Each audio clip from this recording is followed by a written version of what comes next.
So we're going to talk about the purchasing of a business or what goes into the thought process behind purchasing a business.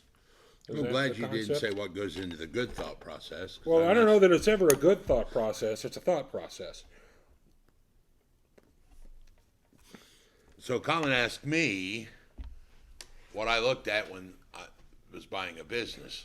Now, I will tell you there's several things to look at, but the thing that's the most important for me is management that's in place. That makes sense. Especially since it's an industry that I almost said don't know what I'm doing, was not in that industry. All right? It was a different industry. So but when I buy businesses, they are for passive income. I'm not buying another job. And I guess that's the first question a lot of people need to think about when you're thinking about buying a business. Are you going to go out and buy a donut store because you make donuts and you're going to work in that donut store? Or are you buying donuts because it's making a profit while you're out selling real estate? I think you were considering hedging. Everything was all tied in real estate, and you wanted something outside to give yourself a little bit of a... Yeah, so that was my first thought, was something not in the real estate world, since that's what I'm in, and I didn't want a vertical that would, if the market goes down, I mean, let's face it, if you're in that mortgage, school, brokerage, They all rise and fall. they all rise together. You know, we are right here at tax time, by the way, and I just explained that to my wife.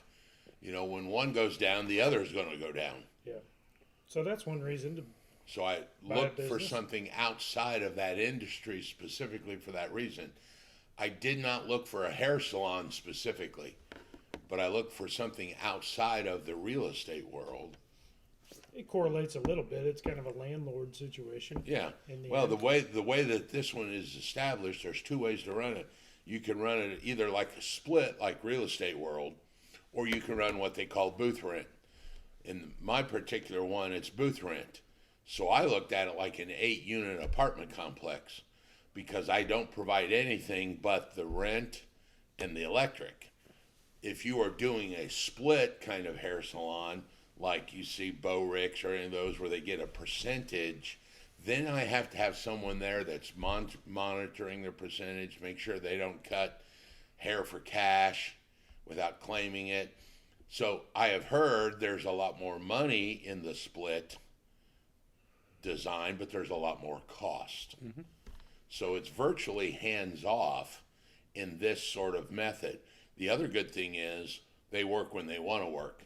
If you've got a one where you're open from 8 a.m. to 6 p.m., you've always got to have someone on the clock in case there's a walk-in. Here, you know, if a girl doesn't want to work 1 week, wants to go on vacation, that's fine. She's still paying the weekly rent. I mean, they pay 52 weeks a year. I've heard Buffett talk about looking for value in companies, and that's what you saw is maybe the price was reflecting the fact it was a 25% occupancy. It was a low risk relative to other businesses, a low risk situation, but the price was low because of those things. Well, the good thing is a lot of those, like Joe and I were just talking, you look at the value, and there's two ways to determine the value. Well, there's one way to determine the value, actually. It's a combination of several things. The furnitures, fixtures, and equipment, FF&E, goodwill, and then the actual business it's generating. This had virtually zero business. There was only 2 people renting out of 8. So the business income was virtually nothing. It had furnitures, fixtures, and equipment. I paid a really good price for that. You know, so being all in that hair salon was probably an average 2 or 3 months worth of expenditures in a normal person's life. And you have a talent for staffing up, so you thought that would translate to staffing that place up, and you'd be a successful. You'd think, wouldn't you? Well, it does not directly correlate. That was an error that I made. But as I mentioned before, I mean, yes, maybe that was an error you made, but the whole shutdown because of COVID really Yeah. impacted. Let it be that. said, I bought it January 1st of 2020. And then kaboom. And good timing. You had 2 good months Yeah. before spring break. Actually, I did have 2 good months. The first 2 months, there was actually 4 the day I bought it. It was spring break in April where they shut the. And Okay. right the 1st of March, 1 retired. And come April, all of them pretty much Yeah. quit doing anything. Except the landlord who still wanted paid. Funny how that works. Yeah. So it took a while for them to come back. I would say September of that year, and only 2 of them came back. And those 2 are still there 3 years later. And it took me the better part of 18 months to find more because the hiring of real estate agents did not translate to the hiring of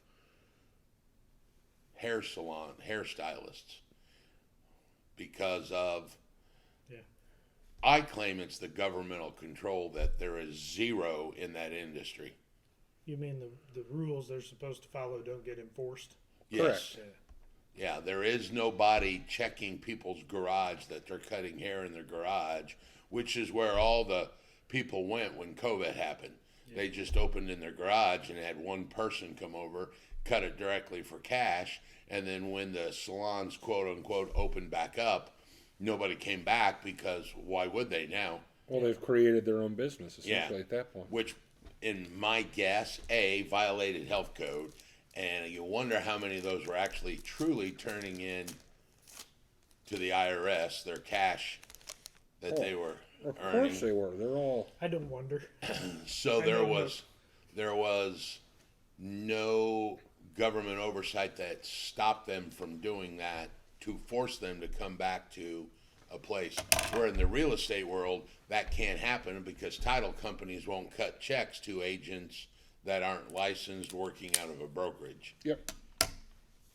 So that was the big issue. But in that particular case, the cost was low, the initial cost of the purchase. Plus, it had on-site management.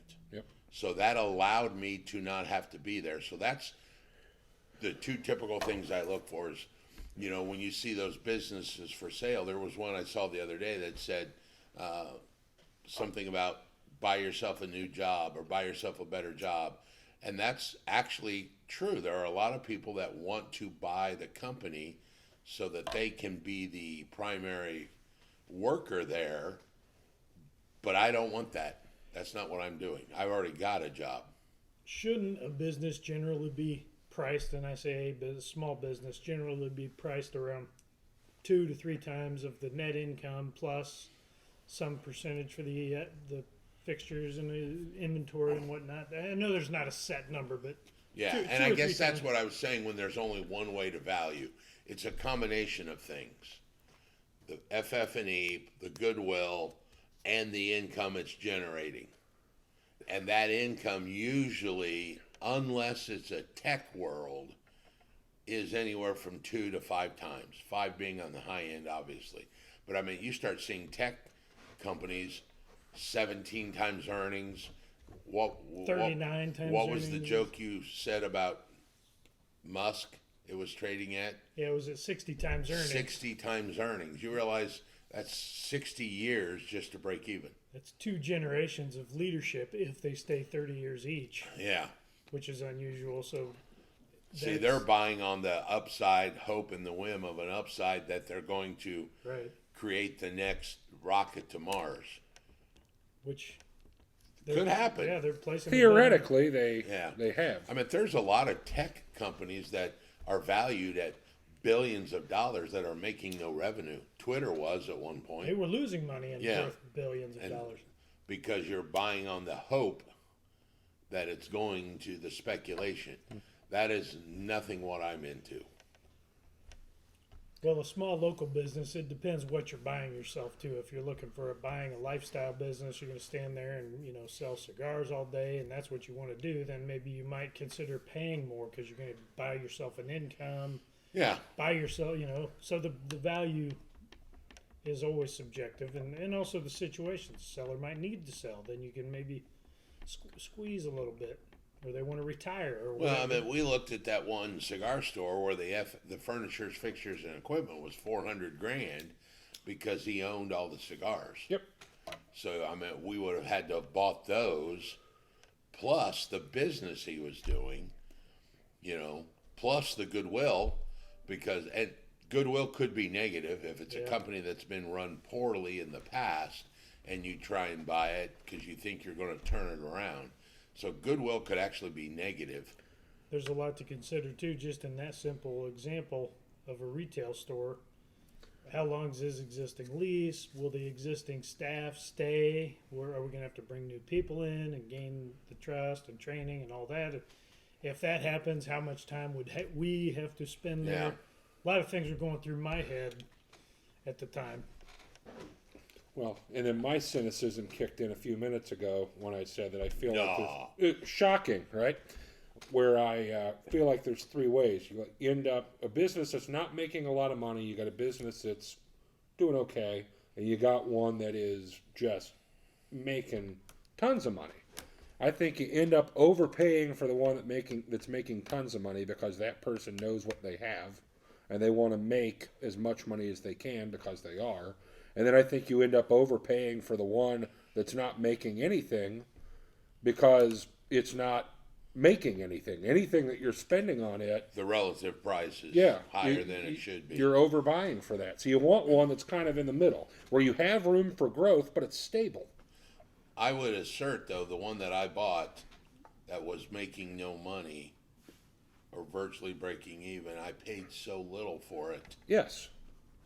that in that particular case, I probably could have, if I would have shut the hair salon down, I probably could have sold all the equipment out of there to another operator And gotten and gotten my $15,000 back. Yeah, you'll wait it out. You'll keep staffing it up, and 12 months it'll break you back even.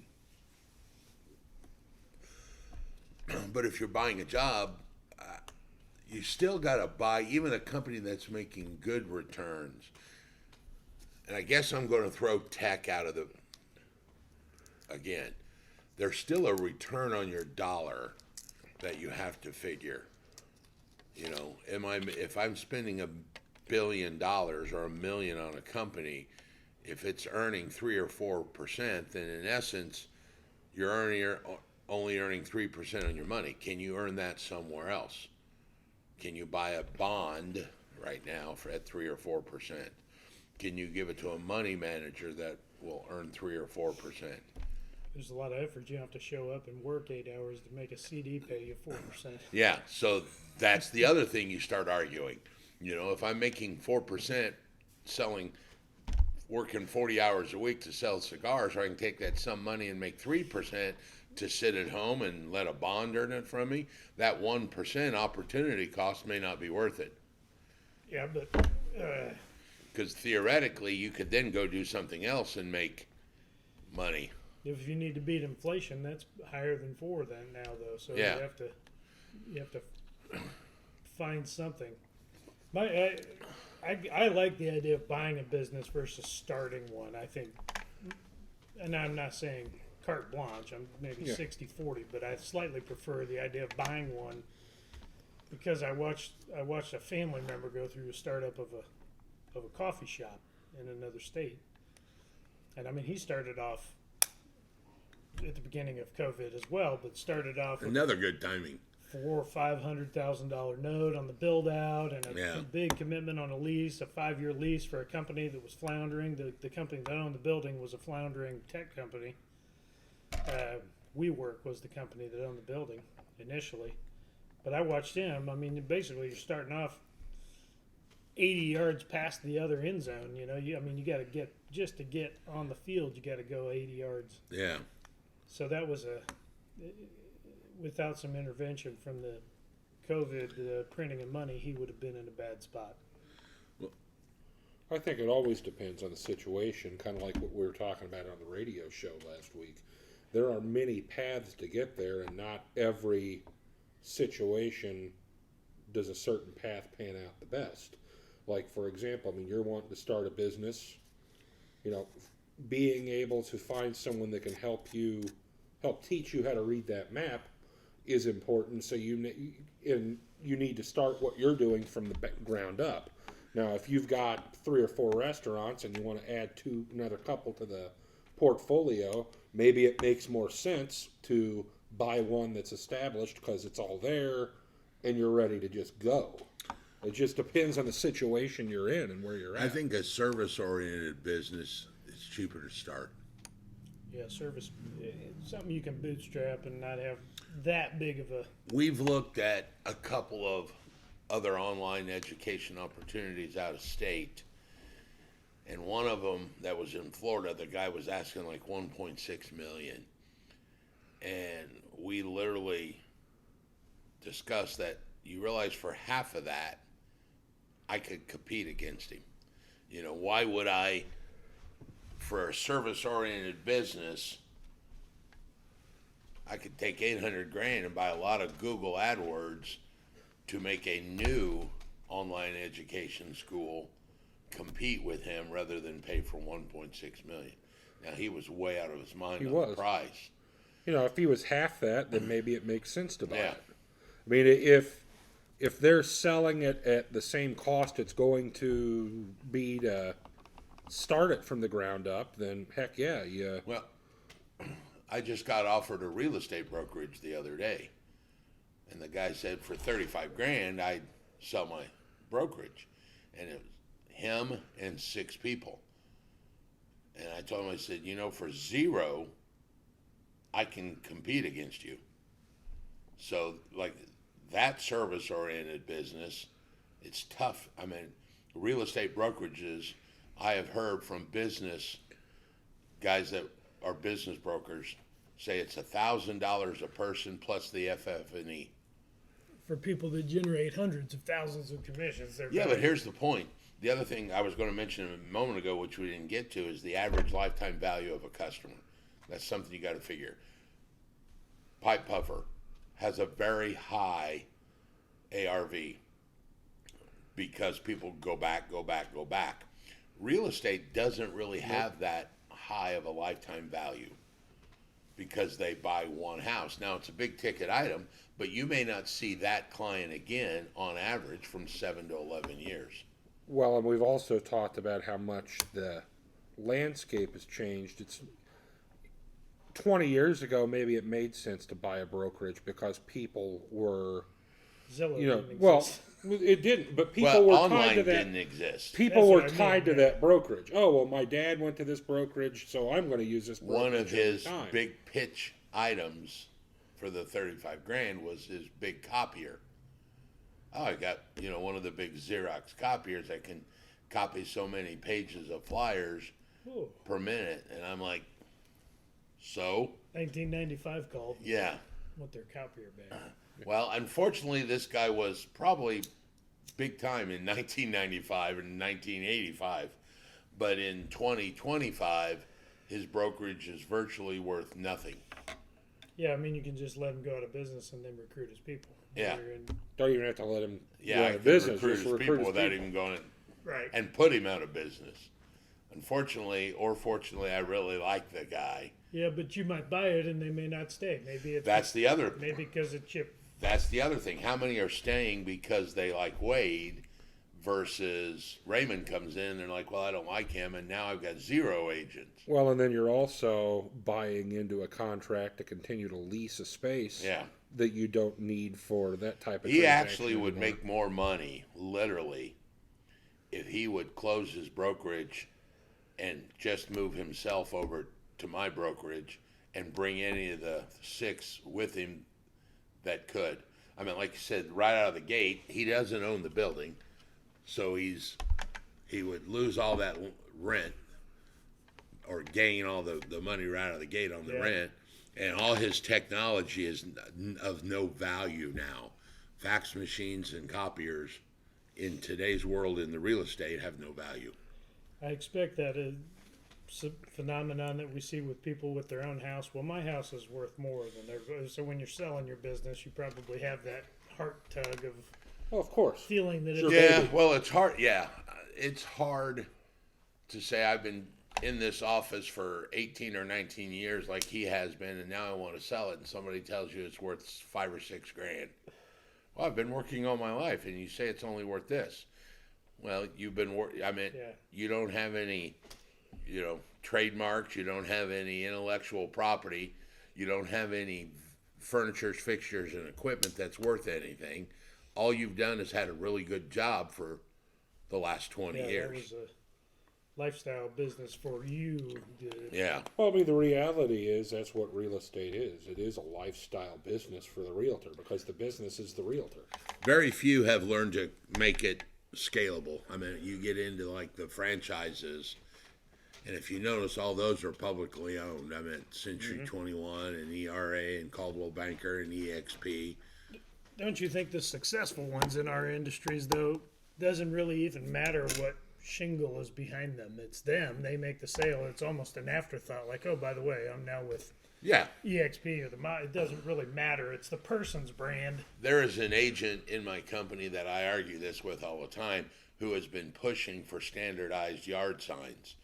And I am not a fan of that. I let the agent decide what they want to do because I don't believe there's anybody out there that has ever not bought a house because it's not listed with a certain brokerage. And he claims that he thinks that there's synergy in, seeing all one sign and all one brand look. I don't buy that. I have a very mean response.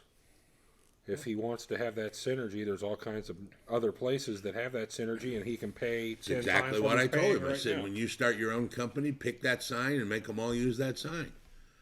I said, if you want your team to use all that sign, then you're the team leader. Make your team use that sign. I said, but I'm not going to make my team leaders do that. And I can tell you that now. It's good that he asks that and feels a loyalty to the brand and those things. I mean, that's actually a good thing. It's just but he Well, hasn't.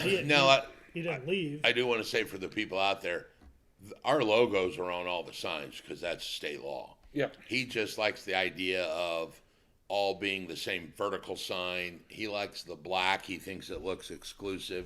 He likes the square yard posts. Like Remax's signs all look the same. Or Century 21's used to. They got the red and the white and Yeah. the contrast and the. Well, there's a lot of those big companies that feel that way. They feel the branding. The house is the brand. That actually takes away from the agent because you have to sometimes look. Oh, it's a Remax house. Well, Yeah. when you're Yeah. charging I don't them, remember. when you're Yeah. charging them superfluous body parts and their firstborn to be a part of it, you got to come up with a way to make them feel like they're exclusive and special. So, what other reasons would you buy a business? I've heard exit. I've heard a lifestyle business. What other reasons would I buy? Or Sure. well, I would buy just mainly to increase passive cash flow, which is why I want management in place. As opposed to buying real estate, as opposed to putting it in the CDs and whatnot, stuff Yeah. like that. Yeah. Well, anytime I think any business should outperform markets, Yes. by a lot. And we go back to that same discussion. If I can take 200,000 and put in a 3% CD, I would have to get 8 or 9% return on the business to make it worthwhile. Otherwise, I'll just put it in there and not worry about it, Or wait 90 years to retire. or wait 90 years to retire. Which I Well, don't think. there's some level of excitement to it as well. Which, if you live for a little bit of excitement, owning a business. Oh yeah, is- there's definitely some get excitement, curveballs. especially right around tax time. Yeah, that's a Like right now, when you spend all weekend doing taxes, and then you look at the bottom number and you go, "Where'd all that money go?" Oh wait, I'm married. I know where it went. Love you, honey. Or I have a teenager. Or yes, or 6 teenagers, which I don't have 6 now, but they all went through that phase. My dad had a phrase he would say often. It was down the tube. Yeah. Yeah, There you go. Down down the the tube. tube. Down the tube. Ian once, when the 27-year-old was about 8 or 9, we pulled up beside her Ferrari, and he's like, "Oh, Daddy, I like that car." you ought to get one of those. And I said, son, you are my Ferrari. If I didn't have you, I could have bought one of those probably. And all your brothers and sisters. So, but I'm always looking.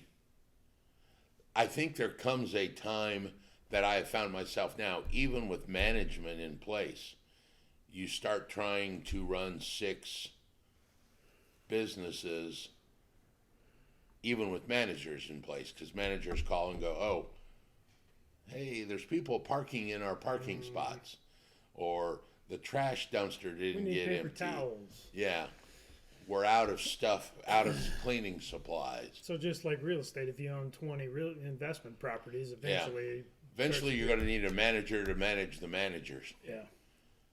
So I don't know how much thinner I can spread without. And you hear all this all the time, and I don't even want to get into that whole thing. But I mean, you got like Warren Buffett. You mentioned. I'm sure he's got 3 or 4 close guys where one of them deals with. Well, that's why you get like, well, I'm the president of the North American division. I'm the president of the Europe division, because at some point, even managers answering to you.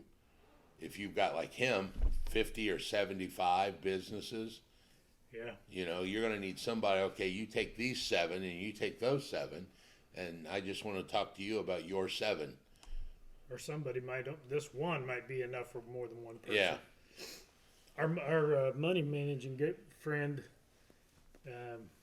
is a fan of Carl Icahn, I think is the guy's name. Carl Icahn. Yeah, And he finds businesses that he thinks are being mismanaged, swoops in, brings his level of talent of getting things turned around, which is his talent. yeah. And There are turnaround guys. that's another reason to buy.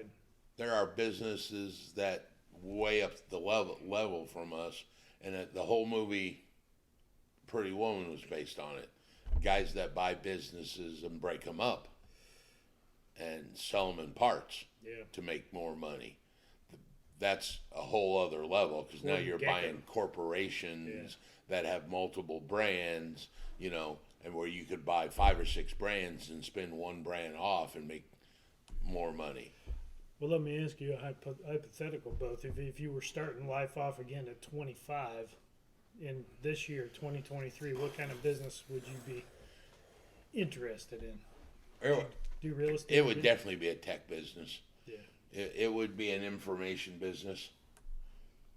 Yeah, maybe more street for me towards the human relations side of teaching people the importance of what their persona is in public, because I think that's where a lot of things are going right now. You can be great at business, but if you can't be in front of someone because you can't temper who you are depending on the situation, you're not going to be successful. And there's a lot of people that are running in. I mean, we know, again, business that we've kicked around before, certain personality that owns that business can fly in the way of making that business even more than what it is. And people don't see it and don't understand it. I mean, I think that's as snowflakey as we've gotten. I think there's a lot there to be able to teach people about that. We have a couple of friends in the tech sector, and they're coming into their own, right, in the last few years. I think information sharing right now is big. That medical information sharing, you know, credit information sharing, all of that, Blockchain. blockchain, all of that. I think if I was 25 and knew what I knew now, I would probably try and revolutionize the real estate world with blockchain and try and eliminate title companies. Well, they're in every deal.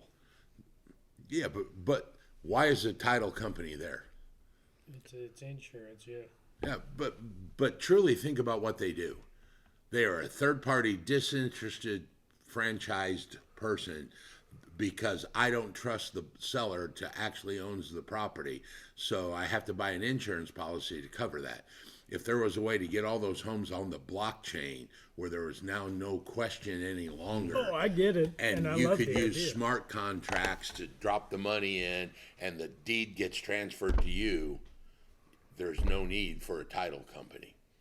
So my prediction is, and it may be 50 years, it may be 100, title companies' days are numbered. Now that number is a big number. It could be 20 years. But if they can find a way, which there are companies already now, there's been several home sales that have already been on the blockchain. There was one in San Francisco that claimed they were the first one, and it was 2 years ago. So that's where I would head, towards that information sharing kind of technology. That's an industry that is resistant to change. I know it has a Well, roots and webs. that's into where it. your disruption comes in. Yeah, But you're going to have time. I mean, at my age, I don't have the time to do it, or the drive right now.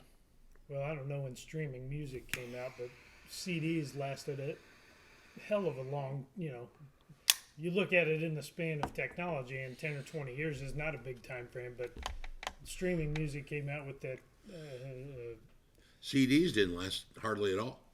10, 15 years. Yeah, I mean, in the grand scheme of the world. It's a long Yeah, time in a person's life, but it's a short term. Yeah. You probably got a good 20 years out of them because Um, I was in college and I was one of the first ones to have a CD burner where you could get all of your I information. remember on buying that. my first Yeah. CD player.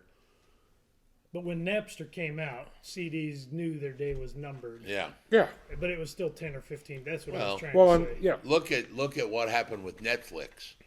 Yeah. I mean, Netflix started out as renting CDs In video games. and video games where you would actually mail stuff in. Then they had a red box, esque thing. And now I don't even know if Netflix, can you rent a CD from them now? Now I think they're 2 years ago they finally got rid of their Yeah, DVD they've service. completely pivoted to a streaming service for everything. And producing content. And now they're producing their own content, which a lot of it's really, I watch Pretty it more good. than I watch Yeah.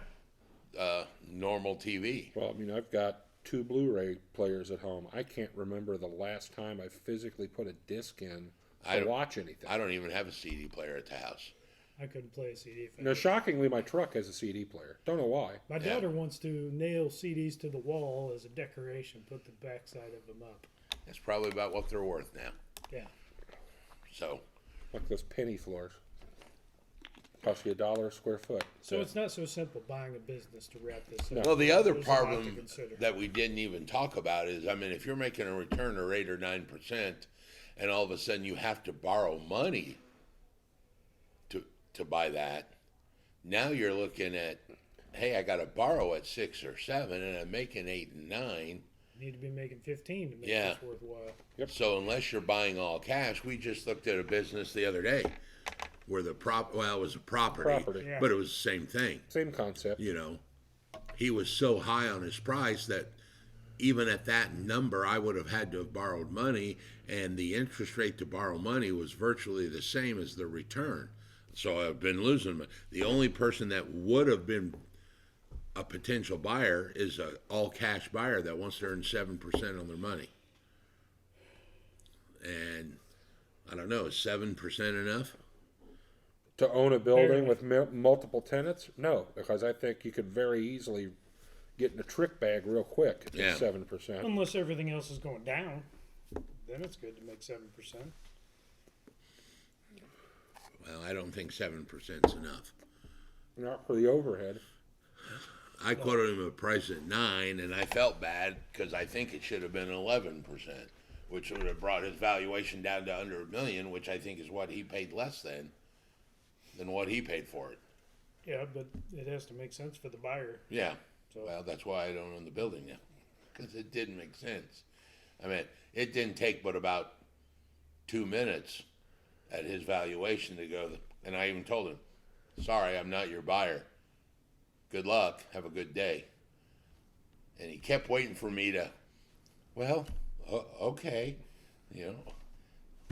There's no offer here. Yeah, there is no offer. You want to come from 1.7 to 1.1?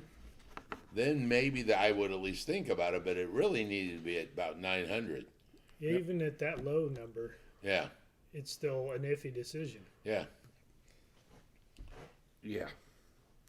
So it's just not, you can't just wake up one day and decide you're going to buy a building or buy a business. It really takes some effort and some planning and some thought and understanding. And it takes looking at 300 Yeah, to find one. to find one to even probably get involved in the conversation of, is it seriously? It's like buying leads. You Yeah, got to buy 1,000 to find 5, and 1 out of the 5 will pan out. that's true. Any questions? Anything else? Okay, I think we're done here. that is all.